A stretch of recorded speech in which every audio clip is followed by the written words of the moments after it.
Those elite 2027 quarterback dominoes are getting ready to fall, and Penn State better end up with at least one of them.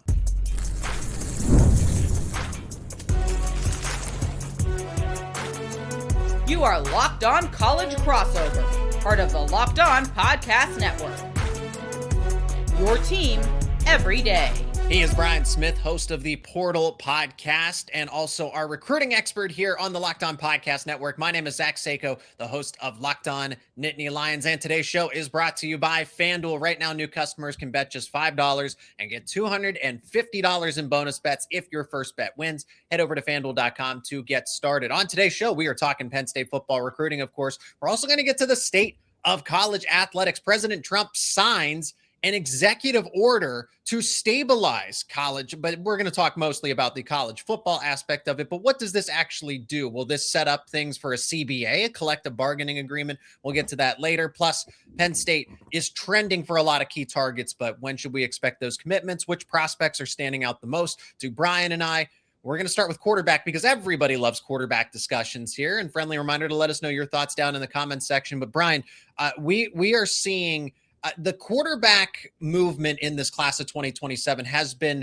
really slow for the most part, but I think we're going to see it accelerate very rapidly here where guys are just going to come off the board left and right. I think that's the case, probably more in June and July, like even more than normal because of all the NIL and all that. But when it happens, it'll be a very, very long stack of dominoes. It's going to go quick. Quarterback could be the one that goes a little quicker, though, because usually only take one. Mm-hmm. If a couple of big name guys go off the board, and that's iffy, then it could go out. It could be late April, and then it could start with the QB position. And then Penn State's got to land one of them. So there's a few interesting dynamics here. One of which is Penn State's not really recruiting a ton of quarterbacks. And then we say, okay, the QB movement has been slow, but the focus has been Will Mencl and Peter Bourque. Basically those two, and you can't go wrong with either of them. I think that's a win if you're not going to land both. Okay, so I'm not going to sit here and nobody's going to make that argument. But to land one, I think that should be the expectation for Penn State, because honestly, I'm going to be disappointed if they don't land at least one of them. If they don't end up with either of them, that is concerning to me. Well, if you put all your eggs in a couple of baskets and you don't really have a safety net, as a Penn State fan, it's worth questioning. I think Peter Bourque is pretty likely. I was just reading something. Steve Wiltfong likes where they sit with Bourque, but it's still a long way to go. Virginia Tech and other teams, Georgia, et cetera, are still going after him. He could take more trips. It's only early April. That's a possibility. Mencl, obviously, that one is the hardest. I have no idea what that kid's doing until he does it. Just call me. I'm kind of at that point with him. I have no idea. Nobody does. I did another crossover with Locked On Auburn about him, telling you the same thing I said with them. It is very difficult.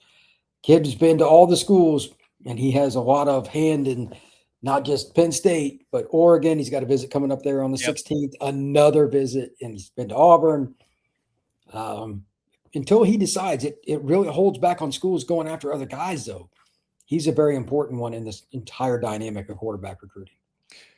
Okay, so explain that one a little more to me here, because yes, I do believe that Mencl is he the number one QB? I mean, Rivals has him as a 5-star. He is the definitive number one. I would say industry's conservatively top 5. So once his name comes off of the recruiting board here, yes, I think that's gonna send at least somewhat of a shockwave, but there's not a lot of schools in play here, unless you know something different. I think it's Penn State, not in any particular order, but Penn State, Oregon, and Auburn.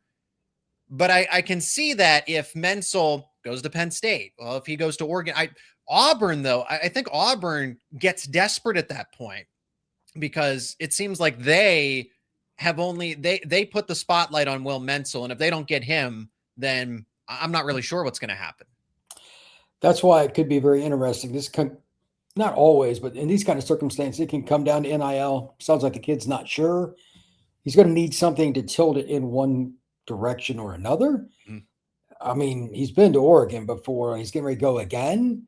So, I don't think he really knows where he wants to go. But the key here, and this is just like anything else, if you're going and looking at different schools and you got 5 on your list and one says, we want you, but it's your 5th choice, And the one you really want to hear back from is going to give you that answer the latest. It's a conundrum. And that's kind of what this is in recruiting too. If you wait too long, there aren't any other options. And if your number one option says no, you're sitting there holding nothing. That's pretty much where Auburn is right now. That's Auburn. Penn State, I think, is in a similar category because it seems like it's Will Mencl or Peter Bourque or bust. I know there's a couple other just under the radar QBs that we've talked about in the past, right? Sure. Three-star quarterback Will Wood, same thing out of the Northeast area, like Peter Bourque. And you and I have said he's good, he's unpolished, he's raw, and maybe that's somebody that rises later in the rankings. But if you go to Rivals on 3, if you go to 24/7, there's not a lot of offers out for Penn State when it comes to quarterback. Yet Matt Campbell in this group are really trying to push for a quarterback and potentially 2 in the class of 2027. Yet they officially only have 4 or 5 offers out. Help me make sense of that. Either they think they're going to get the exact guys they want, or they're actually okay with one. That's the only logical, because offering like 4 or 5 guys or whatever is a really low number. Yeah. A few other schools that do it that way too, but Ohio State doesn't offer a bunch, Notre Dame, Oregon, there's a handful. But if you're thinking about taking 2, it changes the dynamic. So maybe they're waiting for their camp. Maybe they got a couple other guys they might bring in. I'm guessing here. I don't have any intel, but that's a low number if you're considering a second quarterback in an individual class. And it's intriguing for Penn State's quarterback setup because they're going to lose Rocco Becht after this season. Mm-hmm. They're going to lose Connor Berry, who they brought in as insurance, because Alex Mansky is to be determined with his health. We don't know what's going on there.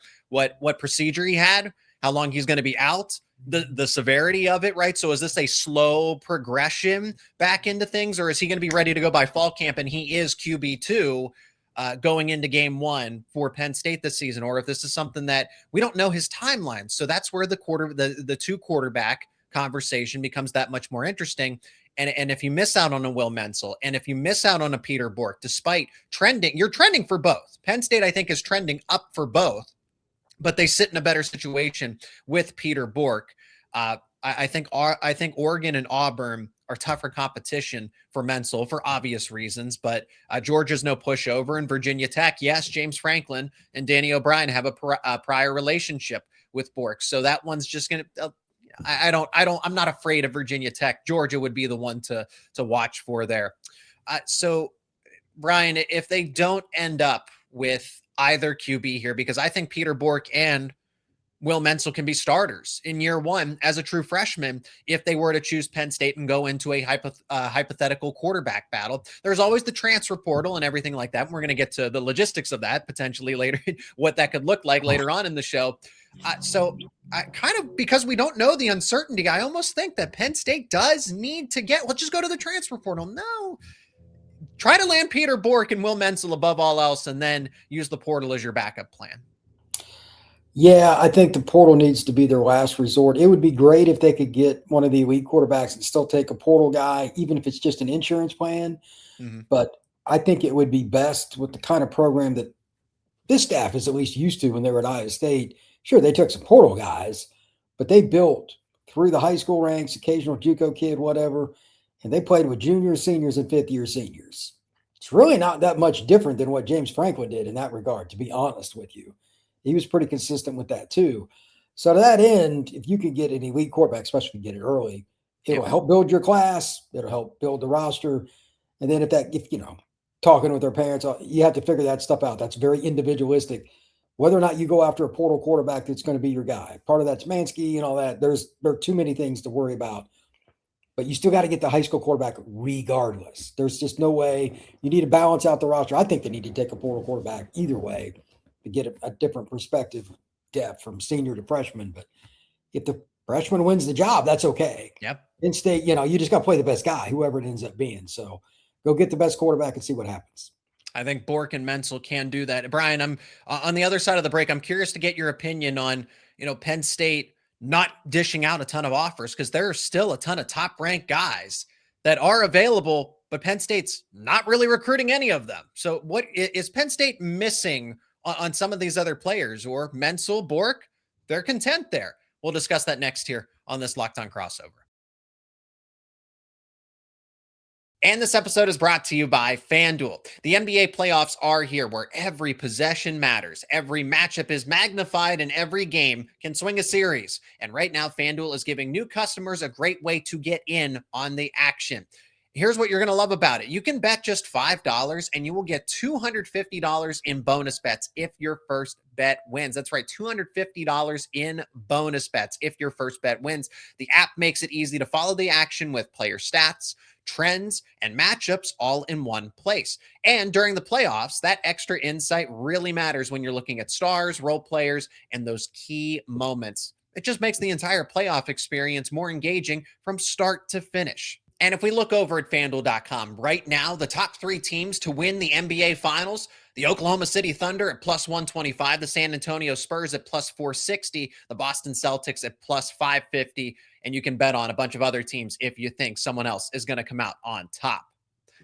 All you got to do is head over to FanDuel.com to get started. That is FanDuel.com to get started. FanDuel, play your game.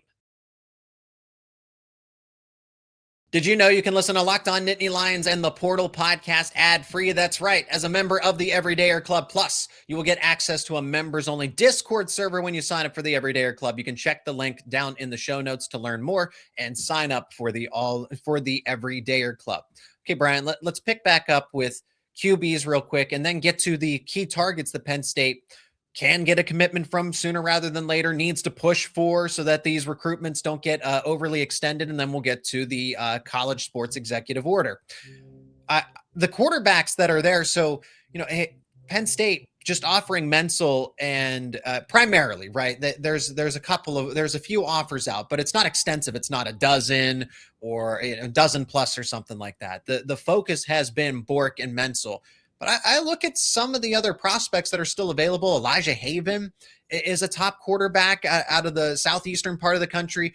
Camden Lapati is still, he's committed to Illinois, but all of the rumors point to him potentially flipping to somewhere. Is that Oregon? I think I saw a prediction go in for Michigan. Keegan Croucher's committed to Ole Miss, but again, there's smoke that he might flip his commitment.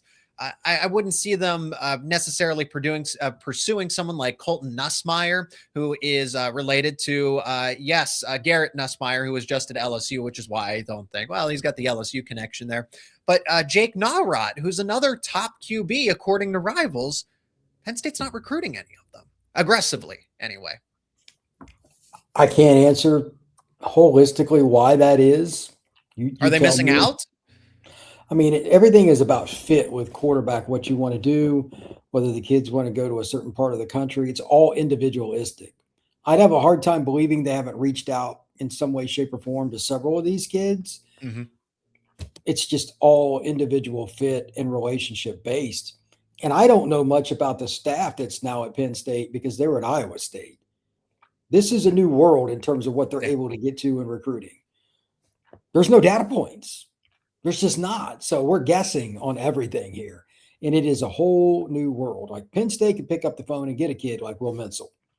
Yeah. You know what I mean? And he's in Phoenix. It's about as far away as they're going to get. So I don't know if they've made rounds here lately to at least set up the next few if for some reason they didn't get Bourque or Mencl. But by and large, most programs, for as long as I followed it, and that's going back to the early 90s, there's always a backup plan or there's a problem. Like you should always have a backup plan and not just like a low hanging fruit. That's the local guy. That's not a backup plan. That's lazy. No. So they went out again, like Bourque. He's a kid that's at least somewhat close by, but it's not like he's in PA. Okay. Then you're going out to Arizona. Yep. There has to be somebody else that they're interested in we don't know about because there's no way they can go in this class. I guess Will Wood fits that category. He's a possibility, but like, he's not from very far away again, kind of like Bourque, and that shouldn't be very hard. Like who would they be beating out to get him? And I don't think that shouldn't be their plan A. But their plan A is not extensive. It is Bourque or Mencl, or maybe they try to push for Keegan Croucher. Because again, if you go to their offers list, 4 quarterbacks: Will Mencl, Peter Bourque, Keegan Croucher, and Cale Snyder, who's committed to Boise State. I haven't read or heard or seen anything that links Cale Snyder to Penn State in any capacity. So I've seen more intel about Will Wood and he doesn't have an offer officially being linked to Penn State versus Cale Snyder, who does officially have an offer according to On3. So you got me, man. Yeah. Like, I'm surprised there's not another offer or two. And if there's not by the end of spring, then they're just rolling with a very low number. Not many teams do that, but there are a few. Yep. You're putting yourself at risk, though. If you miss, the fans are not going to forget that. So they got to hit on one of them. And they very well might. Most people think they'll end up with Bourque, but we'll see. Who's your favorite quarterback that's not Will Mencl and Peter Bourque here that Penn State's not recruiting? That I rattled off there. Is it not Rod? He'd be up there. I think if I remember right, he's 41 touchdowns to 2 picks last year. Oh, that's efficient. That's really efficient. That was his first year as a starter. Nobody knew who he was until last year. You know him now. You know him now. Oregon likes it. He took a surprise visit to Oregon, so that's he's been popping up in my circle of information here recently. So that's why he's kind of top of mind there. But I know Penn State, when it was James Franklin, was recruiting Elijah Haven a little bit. So some of these names do seem very familiar. But is there one who is the guy in this class for you? And any QB, just the guy that you should take above all else. Circumstance, fit, don't care. He's your guy. Trey Taylor might be that, but that's somebody I know personally. He's the kid that's going to Nebraska. He's from Chicago originally. Yep. Matt Rule. Yep. There are a few guys like that. Kavion Bryant, the kid that's committed to Texas Tech. He's an East Texas kid that's just unbelievable. He's 25 points per game in basketball too. Oh, so nice. He can pick his sport. Yeah, he's that guy. Those are my 2 favorite quarterbacks, but it's a very deep quarterback group. So I don't think it's that difficult. I'm curious to who wins the Elite 11 challenge this year out in LA. But in general, I mean, there are just more quarterbacks than there used to be because there are more trainers, there are more people working on it. So it is a deeper group. That's the good news for Penn State. But again, you got to plant the seed now. Yep.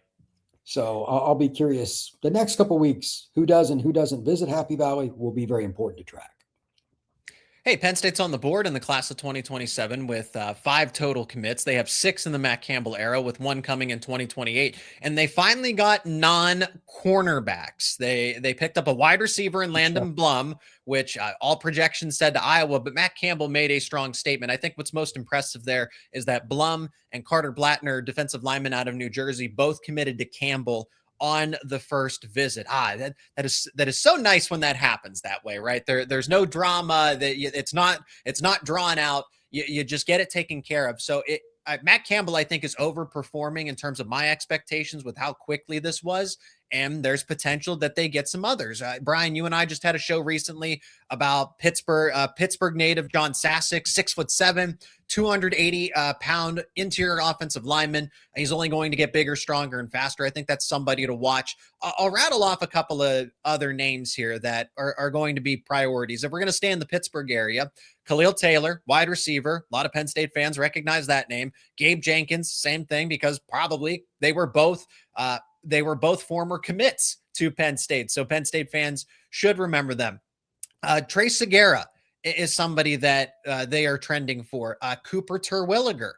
You and I kind of talked about, hey, maybe there should be some concern because Notre Dame was trying to make a push, but Nebraska Insider, when it comes to recruiting, actually has Terwilliger ending up at Penn State. So what does he know if he's willing to flip his prediction from Nebraska, the team he covers, to Penn State?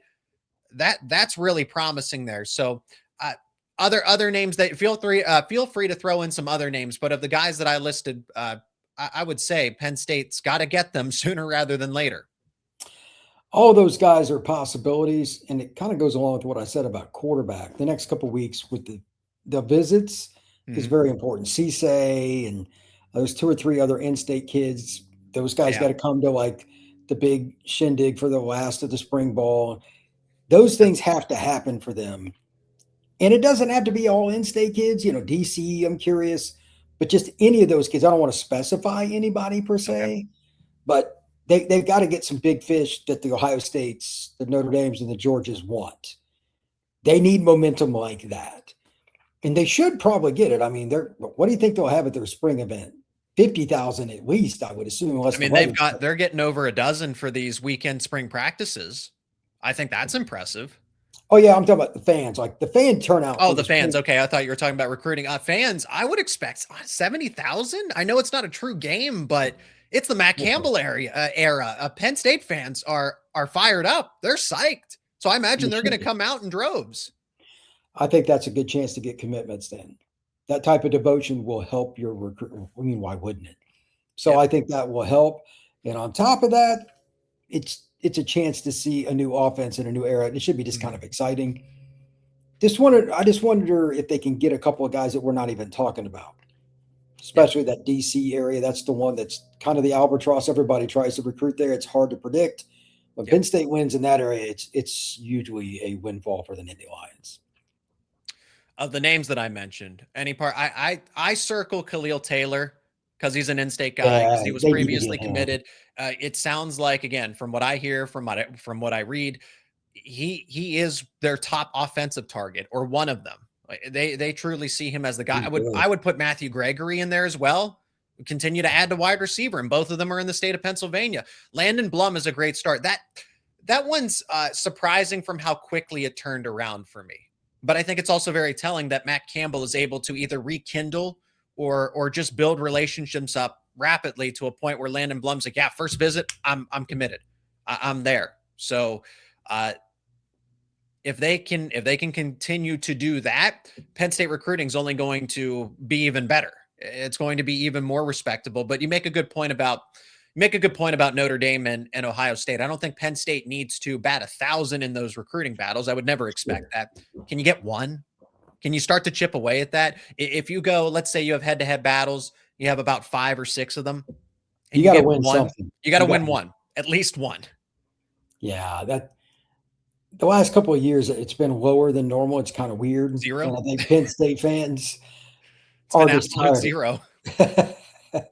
Yeah, I mean, I don't know who it's going to be, but like they need to win one of those. It's obvious that it's not like an early offer that the school didn't pay attention to anymore. Like they went after them. Yeah, those were their guys.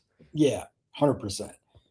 If not, it's just going to be the same thing. At some point, it's about the Jimmies or the Joes. Mm-hmm. The difference between 8 and 10 wins is very, very small. It's called recruiting. Yep. It's players. So, yeah, that's important. Hey, we finally might get some normalcy back to college athletics. And it might not even be directly because of the executive order, but what can the executive order from President Trump do for college athletics? Brian Smith is the expert to tell us all about it. We're going to talk about that next year on this Locked On Crossover. I'm Clea Butler, host of Locked On Women's Basketball, and this is Mazda's Women's Basketball Snapshot, celebrating the work no highlight reel can ever capture. UCLA made history by winning its first NCAA Women's Basketball National Championship, dominating South Carolina 79-51. The Bruins controlled the game from start to finish with elite defense and balanced scoring, finishing the season 37-1. Star center Lauren Betts was named Most Outstanding Player, leading a team effort that capped a 31-game winning streak. Under head coach Corey Close, UCLA secured a landmark title that has been decades in the making. These moments are earned off the clock, those long before the lights ever come on. The sweat, the fakes, the doubt, the scrapes, and coming back for more every time. Mazda puts that same drive into every detail. Wins define the moment. Putting in the work, that defines you. There's more to a Mazda because there's more to you. President Trump signed a college sports executive order, and it's a no-brainer. As far as the logistics go of it, if you want to debate why is he worried about college sports when there are other things, I'm not trying to get political, right? But that's not what the point of the conversation is. The essence of, I'm talking about the details within the executive order, that you get 5 years of eligibility, you get the 1 free transfer, you get a grad transfer. It just applies all of the logistics that should have been there from the beginning, or the NCAA should have found a way to set those in order themselves. I don't want politicians. I don't want the president involved in college athletics. I don't want him involved in college football. It's gotten to that point because the NCAA just has no control over any of this because of the courts and everything else. So I don't even know that the executive order is going to be the end all be all. I think what it's going to do is accelerate a CBA. But Brian, I'm eager to get your thoughts and your take on it because you know better than I do. Are we going to get to the CBA, or do you think something else is going to go in place here? I don't think there'll be a collective bargaining agreement for a long time. That's the one thing. Okay. That, like, the schools, and I'm just going to go ahead and say, they don't want the players to get it because that means they're going to make a lot more money and it's a lot less money for them. Let's just cut to the chase. So how do you avoid that? Well, I mean, they're going to try to do this, which I don't think this court order thing, at least parts of it, are going to have anything that it's going to hold in court. Because if you say that you can't transfer and this and that, they're going to get sued to the ends of the earth. Yes. So I don't put much stock in it. The 5-for-5 thing, I think, will hold. I like that a ton. Love that. Yeah. But they're not going to limit transfers that way. I don't think that's necessarily going to happen. We'll see. There's different ways to look at it, but they're going to get poked at regardless. So the NCAA has no teeth. You're definitely right about that part, for sure. But the transfer thing, the key is the eligibility. Sitting out a year, nobody. If you say sit out a year, that's like telling somebody that their mother is ugly. They're just not going to accept that. So it's one of those tough things, man. Yeah. They need some kind of guidance over it because you can't just let players transfer whenever. But it gets into the rule you're restricting, and the lawsuits come out. I don't know how you fix it. There may not be a fix. Is the problem, because there's always going to be a lawyer looking for some billable hours. Oh yeah, taking on the NCAA, Congress, Trump, whatever it may be. Yeah. But the one thing I think is going to stick will be the 5-for-5, because we can't. These 25-year-olds playing college football, for the love of mankind, get a job. Yeah, that's what. Get a job, man. Yeah, the only school that I think is going to hate that, and I'm not trying to pick on it, BYU and Utah probably won't like that very much. Oh, yeah, yes. That's going to be interesting. If there's any exception for that, because of the missionary trips, right? Yeah, a lot of them don't start their college career until they are 20 years old. Yeah, that's. I don't know what they do with that. I haven't heard anything on that, but that's probably the one area it'll be unique. Yeah. So Hawaii, San Diego State, some of the schools that use that, that's unique. I haven't heard anything on that though. Okay, then NIL. I didn't really, so forgive me if I'm missing a detail that I should have noticed and didn't pick up on. Basically, I got the timeline and the foundation of college athletics and how it should be with, hey, what school you're at, for how long you're at. It was basically the when and where of it. But I'm intrigued still by the wild, wild west, pay for play, because that's why we are where we are. And the transfer portal is as crazy as it is, because anybody and anybody can communicate with so-and-so, whether that's a backdoor channel or just directly with them. People don't have any shame anymore. They'll shoot a text to somebody and say, hey, you'll get more playing time. You'll be able to start.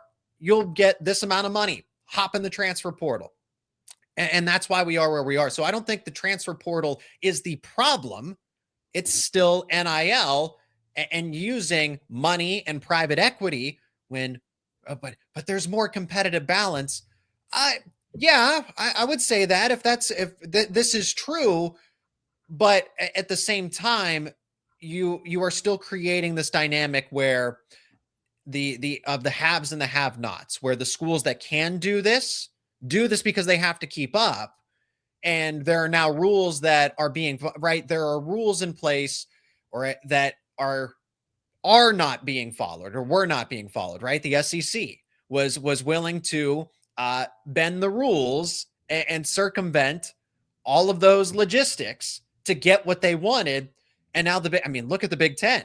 They can now pay athletes. They can now do what the SEC has been doing for decades. So that is an issue. If the SEC followed the rules, I think we would have had more of a competitive balance. But that's why we're here. So how do you fix the NIL dilemma of still being able to go and poach players from other programs? Well, it's kind of like the rule they're putting in with the shadow portal for this spring, where there is no portal and some of the kids were just going to transfer anyway. For those that don't know, if you do that, you can go to another school. You're allowed to, but as soon as you participate in any football activity, that team's coach is suspended for 6 games and you lose 20% of your money from the allotment that goes to and it's all your fault. Yeah, so good luck. I think they got to do something like that for poaching. But trying to prove poaching is really hard. Yeah. And it's just manpower. Where's the manpower come from? I don't know how you do that. So the NIL stuff, like Trump and everybody else talking about, we're going to limit like these collective, the genie is out of the bottle. There is 0%. No one's going to give up the millions of dollars. The players. And that's another lawsuit waiting to happen too. You're not going to tell kids that we're getting this. They have to give it back. That's not going to happen. So it is 100% an arms race, period. Is there so there's no way to stop it? No, because even like now, like that NIL Go, the fund for the NCAA, like when some of these deals get X'd, they just say, okay, and then they just do it around, they just don't report it. You're not going to tell people they can't get recruits and players. They're just not going to accept that. Yeah. So, I mean, these coaches rely on players to keep their jobs. They don't care what the NCAA thinks. Yep. And once they're done, they're done, right? They're off to the NFL or they're done with their college career. And it's, what do? You vacate their wins. Well, Michigan still won the NCAA. I'm not trying to condone cheating, but Michigan fans still seem pretty happy about that season. Yeah, I'm not trying to condone tampering and cheating and all of these different things, but what's done is done. They won the title, whether it's vacated or not. Michigan fans were still happy that it happened. You know what I mean? It's kind of the same thing. Coaches get a player. They're still happy they got the player, even if it wasn't exactly about the right means. That's exactly right. Yeah. I think most fans live through the colored glasses of their school. The old, I can, you can't. It's just the way it is. Yep. Fans don't handle losing very well. So it is what it is on that. I hope we can come up with a better resolution than what I've seen. But yeah, you're not putting the genie back in the bottle. We're in a capitalistic society. Yep. That's going to be very, very difficult. So yeah, I don't see that. Collective bargaining agreement more or less solves a lot of that. But it takes money away from certain powerful people. Yeah, about 4 or 5 times as much as they're making now. I think they'd rather shoot themselves in the foot than do that. Which they're doing. So that is going to do it for this edition of a Locked On Crossover. He is Brian Smith, host of the Portal Podcast and our recruiting expert here on the Locked On Podcast Network. My name is Zach Seyko, your host of Locked On Nittany Lions. As always, thank you so much for being here. Thanks so much for joining us. Let us know your thoughts down in the comments section, and subscribe to both of our YouTube channels and wherever you get your podcasts for the latest conversations around Penn State recruiting and any transfer portal drama. Brian's got you covered. Hey, Brian, thanks so much for the time. Really appreciate it, and can't wait to chat with you again, especially when Penn State starts to see some more of these commitments go through. Absolutely. I look forward to it.